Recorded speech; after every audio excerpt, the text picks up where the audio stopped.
Moi, je pense que c'est de faire le combo des deux. C'est tu crées du contenu, comme ça tu es visible. Franchement, en créant du contenu, j'ai eu des gens qui m'ont contacté pour me dire, sans que je demande rien ou sans que je dise que je cherche un stage, Julia, on cherche un stagiaire, est-ce que ça t'intéresse? Euh, donc, tu as des offres qui viennent à toi, c'est assez fou. Mais ça peut pas suffire parce que je pense, quand tu as des opportunités qui vont venir, mais ce sera pas exactement celle que tu recherches. Moi, par exemple, j'ai une amie que j'avais interviewée sur mon podcast et elle a eu 40 offres d'emploi après avoir publié sur LinkedIn parce que son post est parti viral.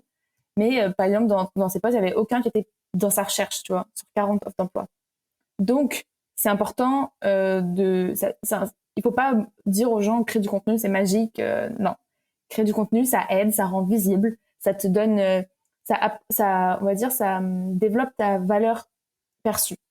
En fait, plus tu as du contenu sur ta page, plus tu es vu comme quelqu'un d'actif, tu donnes à voir aux gens les projets, et tout ce que tu as créé, donc tu as plus de crédit. En revanche, c'est hyper important de continuer à contacter des gens, parce que c'est là que tu vas cibler des profils qui autrement ne seraient jamais tombés sur toi, tu vois. Et moi, par exemple, là, à partir de septembre, je vais travailler en freelance pour quelqu'un.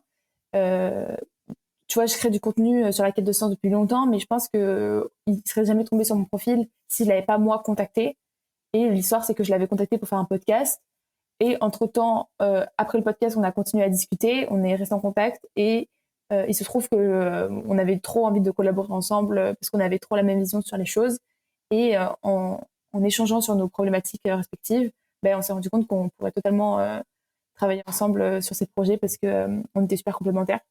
Donc, franchement, je pense que si les étudiants se mettent à créer du contenu, plus continuer à entretenir un réseau et cibler des profils qui les intéressent, c'est une stratégie gagnante.